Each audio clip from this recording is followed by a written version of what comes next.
ആരംഭിച്ച സ്ഥാപനമാണ്. വള്ളോപ്പള്ളിക്കടാവിൻ്റെ കാലത്ത് ആരംഭിച്ചു.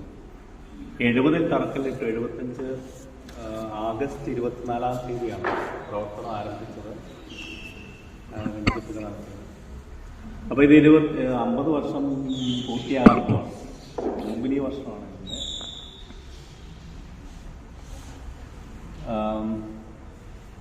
അതിനുശേഷം 2003 ഈ സ്ഥാപനത്തോട് ചേർന്ന് ക്യാൻസർ രോഗികളെ പരിചരിക്കാൻ വേണ്ടി സ്വാന്തനം എന്ന യൂണിറ്റ് കൂടി ആരംഭിച്ചു. ഈ നിങ്ങളിപ്പോൾ കെട്ടിടം പറഞ്ഞതുപോലെ 2016 പൂർത്തിയാക്കിയ കെട്ടിടമാണ്. ഇപ്പം 2 സ്ഥാപനവും കൂടി ഒരുമിച്ചാണ്, കണ്ണാലി സ്വാന്തനവും ഒരുമിച്ചാണ് ഇപ്പം പ്രവർത്തിക്കുന്നത്.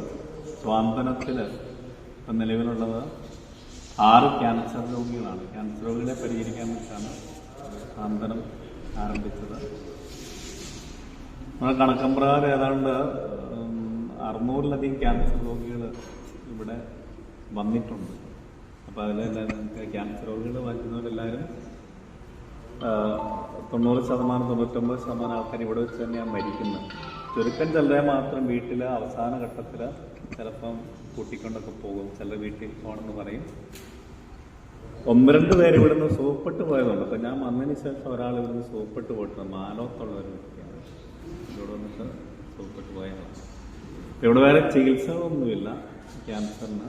ഏറ്റവും ലാസ്റ്റ് സ്റ്റേജിൽ മരണത്തിന് ഒരുക്കുക എന്നുള്ള ഉദ്ദേശമാണുള്ളത്. ഇപ്പോൾ ഉള്ളത് 6 പേരാണ് ഇവിടെ ഉള്ളത്. ചില 3-4 മാസമാകുമ്പോൾ മരിക്കും, ചില കൊണ്ടുവന്ന് 2-3 ദിവസം കഴിയുമ്പോൾ മരിക്കും. ഇപ്പോൾ ഉള്ളവരൊക്കെ 2 വർഷം കഴിഞ്ഞവരൊക്കെ ഉണ്ട്. മരുന്നൊക്കെ നിർത്തി കഴിയുമ്പോൾ ചിലപ്പം കൂടുതൽ ആളുകൾ വെക്കാറുണ്ട്. ശാന്തമായിട്ടങ്ങനെ പോകും. ഇപ്പം നിലവിൽ ഇവിടെ 60 പേർക്കുള്ള സംവിധാനമുണ്ട്. ക്യാൻസർ രോഗികളല്ല, പ്രായമായ ആൾക്കാർക്ക് താമസിക്കാൻ. 60 വയസ്സിന് മുകളിലുള്ളവരെയാണ് ഇവിടെ അന്തേവാസികളായിട്ട് സ്വീകരിക്കുന്നത്.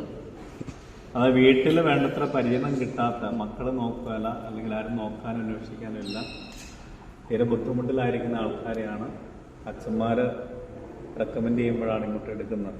നമ്മളിവിടെ പൈസ മേടിച്ച് നോക്കുന്ന സ്ഥാപനമല്ല, ആരോടും പൈസ മേടിക്കാറില്ല. അങ്ങനെയുള്ള ആൾക്കാരെ ഇവിടെ നിർത്താറുമില്ല. തീരെ സഹായിക്കാൻ ആരുമില്ലാത്തവരെയാണ് എടുക്കുന്നത്.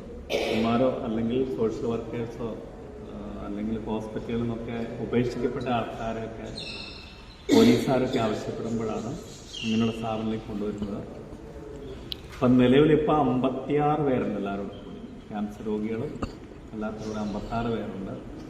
പിന്നെ ഇവിടുത്തെ ഒരു പ്രത്യേകത, ഏറ്റവും കൂടുതൽ കിടപ്പുകാർ രോഗികളായിട്ടുള്ള പരിപാടിയാണ്. ബാക്കി സ്ഥലങ്ങളിൽ കിടപ്പുകാരെ എടുക്കുകയല്ല, അവിടെ വരുന്ന ആൾക്കാർ കിടപ്പിലായാൽ അവർ ശുശ്രൂഷിക്കുന്നല്ലാതെ കിടപ്പുകാരെ. പക്ഷെ ഇവിടെ നമുക്ക് കിടപ്പുകാരെ നോക്കാനുള്ള സംവിധാനം ഉള്ളതുകൊണ്ട് കൂടുതൽ കിടപ്പുകാരെ എടുക്കുന്നുണ്ട്. ഏറ്റവും കൂടുതൽ കിടപ്പുകാരുള്ള സ്ഥലമാണ്. 10-40 പേരും വെറ്റിടമാണെന്ന് അറിയാം. വീൽ ചെയറും മറ്റു സാധനങ്ങളൊക്കെയാണ്. അപ്പം പരസഹായം കൂടാതെ സ്വന്തമായിട്ട് ഭക്ഷണം കഴിച്ച് പാത്രം കഴിവെക്കാൻ പറ്റുന്ന 10 പേരെ ഇവിടെ ഉള്ളൂ. ബാക്കിയുള്ളവരെല്ലാം കിടപ്പുകാരൊക്കെ തന്നെയാണ്. അതിൽ 1-2 പേര് മാത്രമാണ് സ്വന്തമായിട്ട് വസ്ത്രമൊക്കെ അലക്കുന്നത്. ബാക്കിയുള്ളവർക്കെല്ലാം ഇവിടുന്നാണ് ചെയ്ത് കൊടുക്കില്ല കാര്യങ്ങളൊക്കെ. അപ്പോൾ ഇതാണ് ഇത് കണ്ണാടിയെക്കുറിച്ചുള്ള ചുരുക്ക വിവരണം. പിന്നെ ഇവിടുത്തെ സാമ്പത്തിക അച്ഛൻ പറഞ്ഞതുപോലെ ഇടവകളിൽ നിന്നുള്ള സഹായമാണ് കൂടുതലായിട്ട് ലഭിച്ചുകൊണ്ടിരിക്കുന്നത്. അതിൽ സ്ഥിരമായിട്ടൊരു വരുമാനം എന്ന് പറയുന്നത് ഇവിടെ ആദായം കാര്യങ്ങളൊന്നുമില്ല. പിന്നെ രൂപത നിശ്ചയിച്ചിരിക്കുന്ന ഒരു കാര്യം, നമ്മൾ വീടുകൾക്ക് മരണം നടന്നതിന് ശേഷം ശ്രാദ്ധം എന്ന പരിപാടി വെക്കാറുണ്ട്. വീട്ടിൽ നടക്കുന്ന പരിപാടിക്ക് ഒരു ചെറിയ സ്തോത്രക്കാഴ്ച എടുക്കാറുണ്ട്. ആ സ്തോത്രക്കാഴ്ചയുടെ പകുതി ഈ കർണാലയത്തിന് തരണം എന്നാണ് പൊതുവെ ഒരു ധാരണയുള്ളത്. മിക്കവാറും അച്ഛന്മാരൊക്കെ തരാറുണ്ട്. അപ്പോൾ അതുകൊണ്ട് പിന്നെ മറ്റാൾക്കാരുടെ സംഭാവനകൾ സാധനങ്ങൾ കൊണ്ടുതരും, ഭക്ഷണം കിട്ടും. അപ്പം അങ്ങനെ ഇതുവരെ വലിയ ബുദ്ധിമുട്ടൊന്നും ഇല്ലാതെന്ന് തോന്നുന്നുണ്ട്.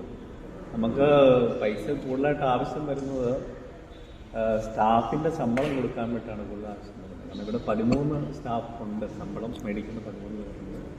പിന്നെ 4 സിസ്റ്റർമാരുണ്ട്. അപ്പോൾ അങ്ങനെ കുറേ പൈസയൊക്കെ വരുന്നത്. പിന്നെ എന്തെങ്കിലും നിർമ്മാണ പ്രവർത്തനമൊക്കെ വരുമ്പോഴാണ് കൂടുതൽ പൈസയൊക്കെ ആവശ്യമായിട്ട് വരുന്നത്. അപ്പം നിലവിൽ ബാധ്യതകളൊന്നുമില്ല. ആൾക്കാർ വരുന്നു, സന്തോഷത്തോടെ പോകുന്നു. അതാണ് ഇപ്പോഴത്തെ അവസ്ഥ. അപ്പോൾ നിങ്ങളെ കനാലിലേക്ക് സ്വാഗതം ചെയ്യുന്നു. സ്വന്തം കാര്യങ്ങൾ തനത്താൻ നോക്കാൻ പറ്റുന്ന ഒരു 5-8 പേർ കൂടി ഇവിടെ സ്ഥലമുണ്ട്. കിടപ്പുകാരല്ലാത്തവർ സ്വന്തം കാര്യങ്ങൾ തനത്താൻ നോക്കാൻ പറ്റുന്ന സൗകര്യമുണ്ട്. അപ്പോൾ നിങ്ങളെ കൂടെ സ്വാഗതം ചെയ്യുന്നു. നിങ്ങൾക്ക് കാണാം ആൾക്കാരെ.